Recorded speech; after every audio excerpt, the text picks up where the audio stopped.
The word synthesis means to make, and therefore protein synthesis is the process whereby proteins are made. We're first going to look at the theory of protein synthesis, and this description that we're going to look at is coming basically identical from the examination guidelines. So it's important that we know this description, and thereafter we look at diagrams and animations which will make us understand the process much better. So we find that protein synthesis is made up of two stages, the first one being known as transcription. Now, transcription and the second stage is known as translation. Many a times learners mix up these two terms and processes, so it's important that we have a way of differentiating between them. Transcription, you can see here's the word script. A script generally is a note or a message. So when we talk of transcription, the important thing is that it is the process of making the message for protein synthesis, and that message is the mRNA molecule. So transcription is the making of the mRNA molecule. It occurs in the nucleus, and that is quite obvious because it's taking the message from DNA, which is found within the nucleus. In order to get the code, the DNA molecule needs to unwind and unzip. When it unzips and the weak hydrogen bonds break, it forms the two strands. One of those strands will act as a template for transcription. So that's different from replication. In replication, we found that both strands acted as templates. Here, only one strand will act as a template for transcription. We then find free RNA nucleotides from the nucleoplasm. They come and they join complementarily to the DNA template. Now, when we talk of RNA nucleotides, we know that RNA nucleotides will have a ribose sugar, and the nitrogenous bases will include uracil instead of thymine. So they join on along the template strand of DNA, and once they complete the joining, they form a single-stranded molecule known as the mRNA molecule. This entire process is controlled by enzymes, and the mRNA molecule that was formed now has the coded message for protein synthesis. This mRNA molecule then moves out of the nucleus through the nuclear pores, and it will then go into the cytoplasm, and eventually it attaches to the ribosome, and at the ribosome we have this process known as translation.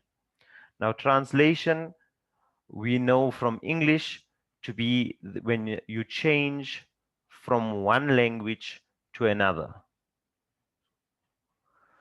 Right, so translation basically you can think of as being the changing of the language from DNA or RNA to proteins.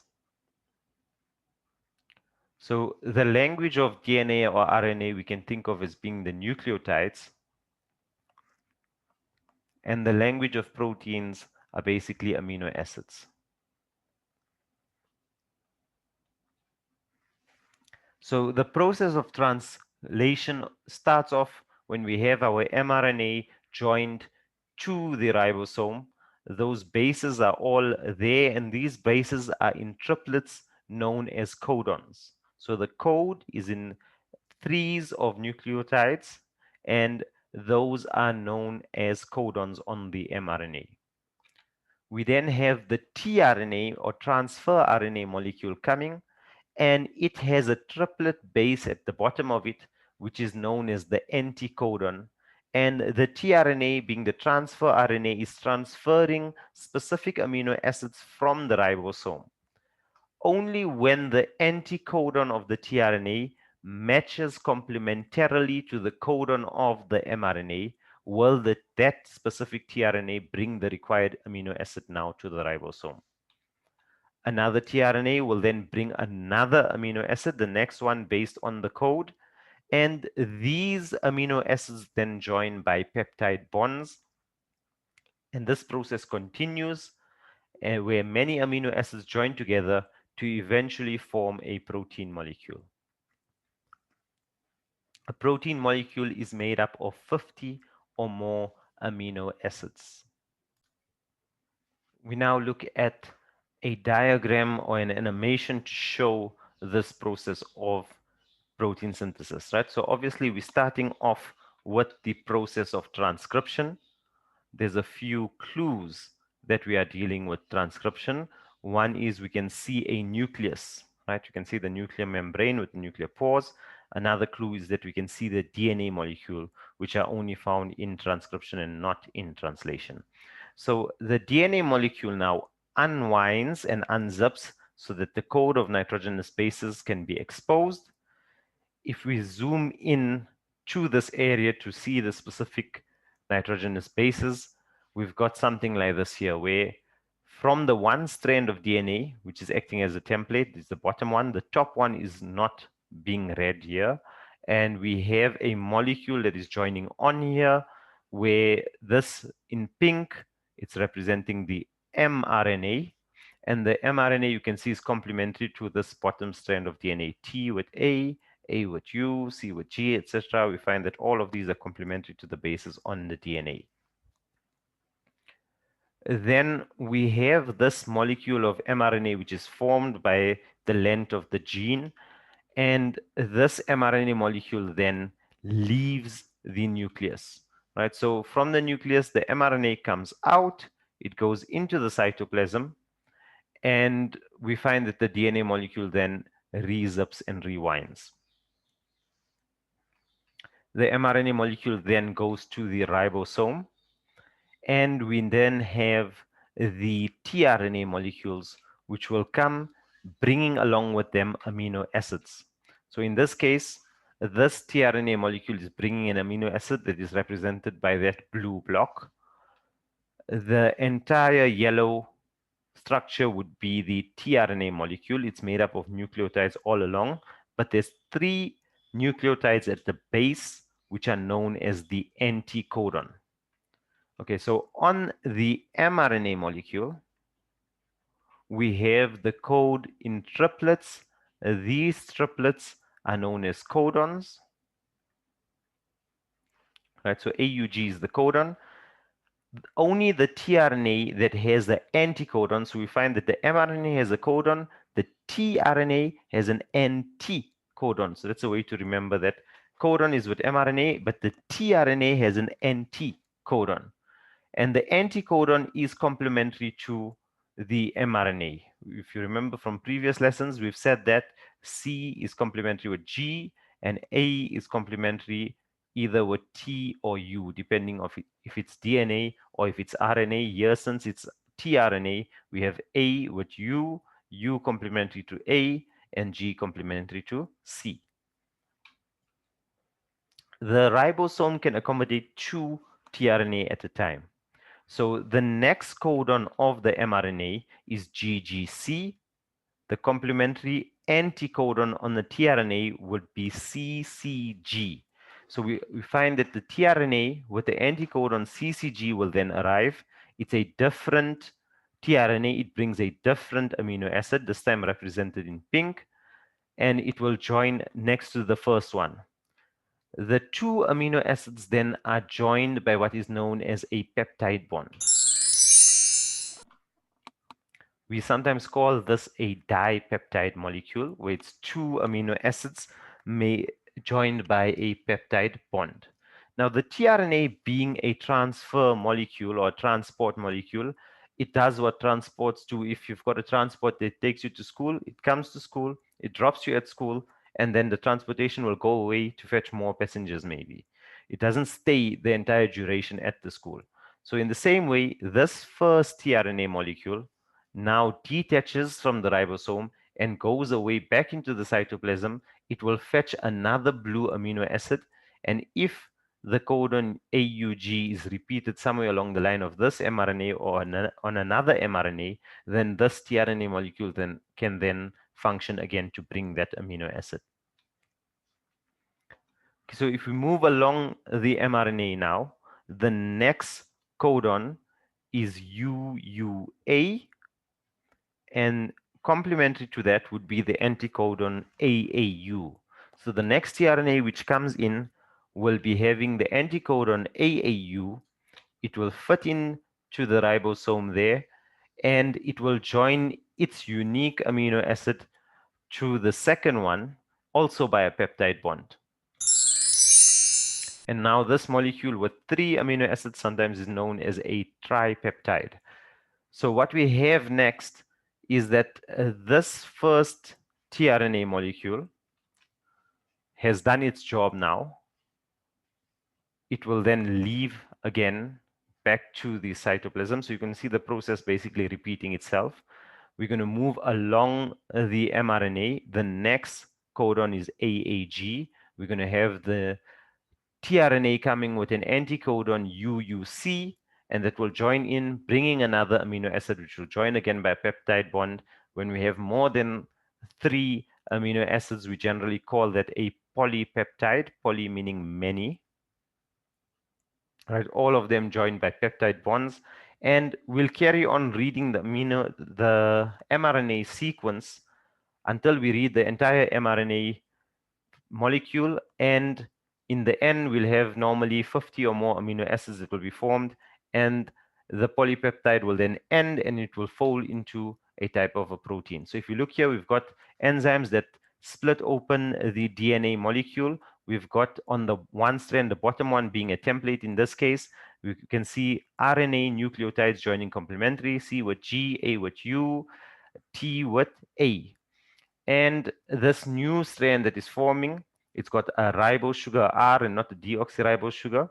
And we can see uracil being a base. It's now the mRNA molecule is formed. It leaves the nucleus through the nuclear pore. It attaches to the ribosome in the cytoplasm. We have tRNA molecules coming with specific amino acids. The tRNA anticodon is complementary to the codon of the mRNA. These amino acids join by peptide bonds, and eventually they form a protein molecule once the entire strand of mRNA has been read.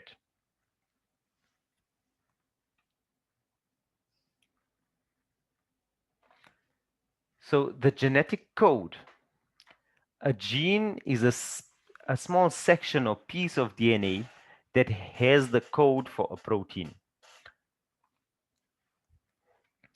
Each unique gene has a unique sequence of bases. We find that the code is taken from the DNA in the form of mRNA, which is complementary, and the nitrogenous bases are read in triplets called codons.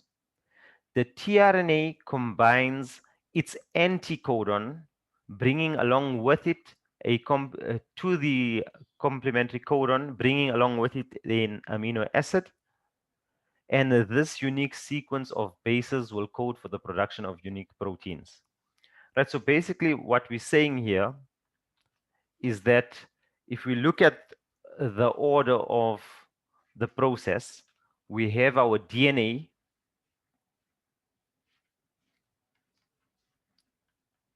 and the DNA will code for the mRNA. So the mRNA will form based on the DNA code complementary to it. So if, for example, we had DNA being, let's just say TAC, the mRNA that would form would be complementary to it, T with A. A would have gone with T if it was DNA, but since this is mRNA, it will be with U, and C with G. And that mRNA will determine which tRNA molecule will join on. So the tRNA will have a complementary anticodon, and that one would be, in this case, A with U, U with A, and G with C. UAC would be the anticodon, and that would determine which amino acid would then join on. So basically what we're saying, the sequence of DNA will determine that when we talk about sequence of DNA, we're talking about the sequence of the nitrogenous bases will determine the sequence of mRNA, which will eventually determine the sequence of amino acids which join on. And that sequence of amino acids then makes different types of proteins, which then determine your phenotype. Your phenotype is basically how you look, your physical appearance. So the way you are, the way you look, it's determined by your DNA, and this process of protein synthesis is vital for that.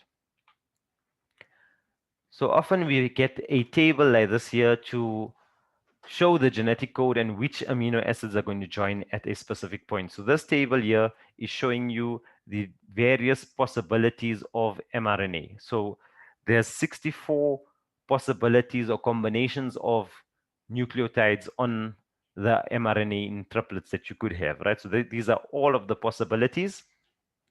And these are the names of the different amino acids that you find. So fortunately, for examination purposes, you do not need to know the names off by heart. You do not need to know the different possible codons and the associated amino acid with that. So what happens is, if you know the mRNA codon, if, for example, we know that the codon on the mRNA is possibly AUG, and another one, let's say, is CGA. We can use this table. We look for AUG. Here's AUG. It goes with MET. MET is the abbreviation for methionine, which is the one amino acid, right? So that will give us MET. And CGA, start here with C. G is here. CGA is here. That's ARG. ARG is the abbreviation for arginine, right? So that would be the name of the amino acid that would join on. So in examination questions, they like to sometimes give you a portion of this table. You use the information given to determine which amino acids join on. Just be careful, because sometimes the table will show you mRNA and the associated amino acids. Sometimes it will show you DNA. Sometimes it will show you tRNA and the amino acid that it goes for. So you need to look at what information is given to you, and do you need to get it to correspond with the table. So that would bring us to the end of protein synthesis. I found a very nice example, everyday example, like kind of an analogy, which explains the process of protein synthesis, and I'll make up a video on that. So hopefully it will improve our understanding. And we'll also have one video comparing replication and transcription.